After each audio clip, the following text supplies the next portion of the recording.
ইমাম সাহর পরিচালনায় খতায় মহল্লা চলতো, মহল্লার খতায় বা সেক্রেটারি প্রেসিডেন্টের খতায় ইমাম সাহেব চলতা না। বর্তমান যুগের মধ্যে এক হাফিজে কোরআন দিয়া খতমে তেরাবি আদায় করানি কোনো পর্যায়ে সম্ভব না। এটা এক যুগ আছিল, উলামা হলর কমি আছিল, বিশেষ করে হাফিজে কোরআন তো পাওয়া যাইতো। হাফিজ সাহেব হলরে বেতন নির্দিষ্ট করিয়া দেওয়া জায়েজ আছে। এর লাগে হাফিজ সাহেব হলরে যারা ফতুয়া দেন যে দেওয়া জায়েজ না, এরা ওরকম আপনার মতো প্রশ্ন লইয়া আমরা দারুল উলুম দেওবন্দ যখন বিশ্ব ইউনিভার্সিটি। আসসালামু আলাইকুম রহমতুল্লাহি বারাকাতু। আওয়ালান আল্লাহ পাকের শুক্রিয়া আদায় করিয়ার যে আমরা বিগত 2 মাস থেকে দোয়া করলাম যে মাহে রমজান আল্লাহ তালা আমরা হায়াতে জিন্দিগি দানিয়া পৌঁছাইতো, আল্লাহ পাকে পৌঁছাইছেন, এর লাগে আলহামদুলিল্লাহ, আল্লাহ শুক্রিয়া।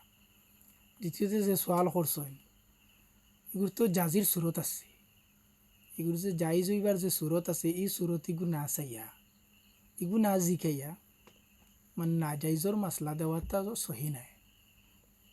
পয়লা নম্বর মাথইয়া থাকলো গিয়া যদি সই কোনো হাবিচ্ছা বহলরে খতমে তেরাউইল লাগিয়া নির্ধারণ করা হয় কোনো মহল্লার মধ্যে, তো এই হাবিচ্ছা বহলরে লইয়া বইয়া কোনো মহল্লার মানুষে এই কথা ফুরাইন না যে আপনারা কত দিতাম। যখন ফুরাইন না তখন মাস শেষে মানুষে যে সময় মুঠিত করিয়া সালাম দিয়া মুসাফাহার মাধ্যমে টেকা গুনটা দেন, তখন হাদিয়া হইয়া দেন। আর হাদিয়া দেওয়া নবী সাল্লাল্লাহু আলাইহি ওয়াসাল্লামের সুন্নত, হাদিয়া লওয়াও সুন্নত, হাদিয়া কবুল করতাম আপনি আমি। গতিকে ওগুলো কি জাইজর সুরত।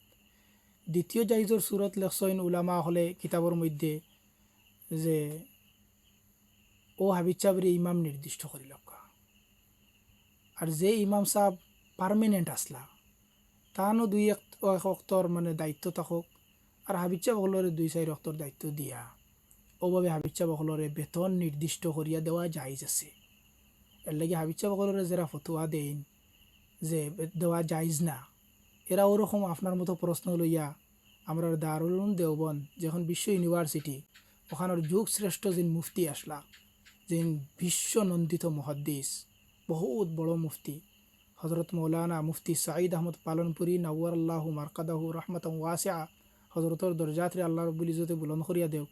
হজরতে তখন ইমান শরে ঘুরাইয়া সওয়াল করতা যে তেরে নিয়ত देने की है या ना देने की, अगर देने की नियत है तो दे दे, अगर ना देने की नियत है तो मसला किस लिए पूछने आया है। इसलिए हजरते धमकी दी था कि তুমি মাসলা জিকার করো, তোমার কিতা লাগি আইছো যে জায়েজ নি না জায়েজ না। যে সময় বিয়া শাদির মধ্যে খরচা করো, অপচয় খরচ করো, ইসরাফ খরচ করো, 7-8 লাখ 10 লাখ টাকা খরচ করিয়া মানছে ফুড়ি বাগনির বিয়া শাদি দে, ফুয়া বাতিজার বিয়া শাদি দেয় না নেই, তখন মানুষে অত টাকা খরচ করে কোনো উলামারে সওয়াল করে না জায়েজ নি না জায়েজ না। কিন্তু মেসা বগলরে পয়সা দিতে সময় মানুষে জিগায় জায়েজ নি না জায়েজ না। এই সময় জায়েজ না জায়েজর সওয়াল করা তো সহি নাই। আজকে 5-7 লাখ টাকা বিয়া শাদিত খরচ করার বাওজুদ যে সময় কোনো উলামায় মসজিদর ইমামে হৌ জরুরতর সময় বিয়া শাদি থেকে উদ্ধার হইতা করিয়া আনিয়া যখন বিয়া পড়া নিল আইন, তখন ইমাম সাহেবরে 500 টাকা এগো দিতে তখন তার খুব গাত লাগে। কিন্তু 5-7 লাখ টাকা খরচ করতে গাত লাগে না এই সময়।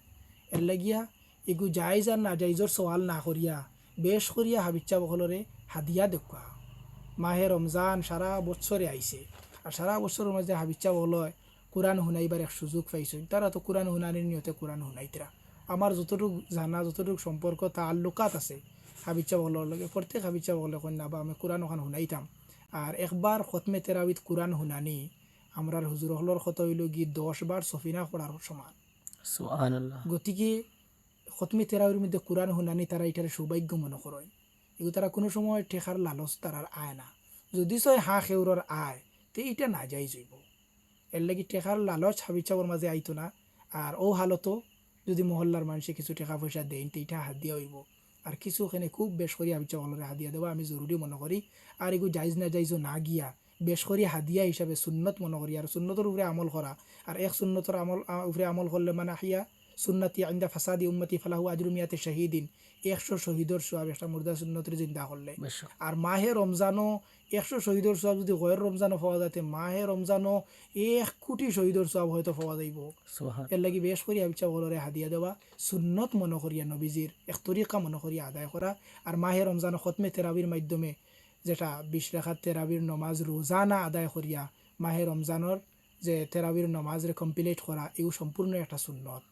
এর লাগি আমি মনে করি যতক্ষণ হয়েছি ওখানেও আপনারা লাগি ফায়দা জি মন্দ হুজুর, আমরা প্রশ্ন, সকলের লাগি ফায়দা মন্দ। জি হুজুর, প্রশ্ন আইছে যেন একজন হাফিজ যদি এখন মসজিদ একলা থাকেন খতম তরাবি তাইন ফড়ায়, খরচ যদি কোনো বালা উলামাও থাকেন, উলামাগুলোর তো আর কোরআন মুখস্থ পুরা কমপ্লিটলি থাকে না, তবে আর কি লেহনা জরুরি লেহনা কবির এই জিনিসগুলো তারা বোঝার শক্তি থাকবো করে উবাইলেও ওইলে আর একজন হাফিজ হইলে বালা হইব নি, না ও একজন কোরআনে হাফিজে আগে তারাবির নামাজ আদায় করলে মানে কোনো ভুল হইতো না, এগুলা কোনো নির্দেশ?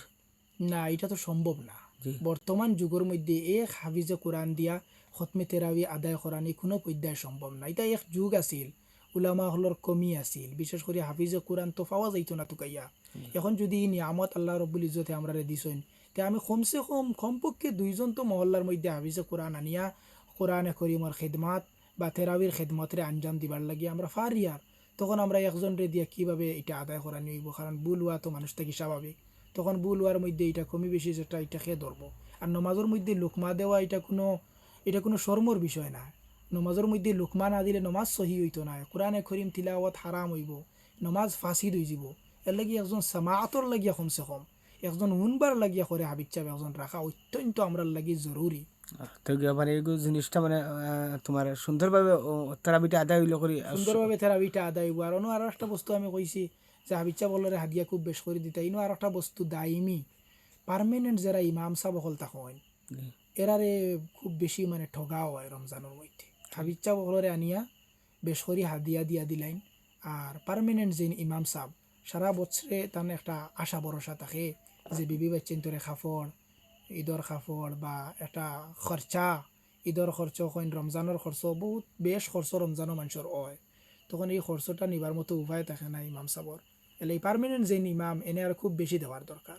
এন কদর তো আমরা দিলেও অন্তরও বেশি থাকতো, কারণ এই তো আমরা পুরা মহল্লা পরিচালনা করা। আর আও কথা খেয়াল রাখা ছাড়াই ইমাম সাবর পরিচালনায় কথায় মহল্লা চলতো, মহল্লার কথায় বা সেক্রেটারি প্রেসিডেন্টের কথায় ইমাম সাহেব চলতা না।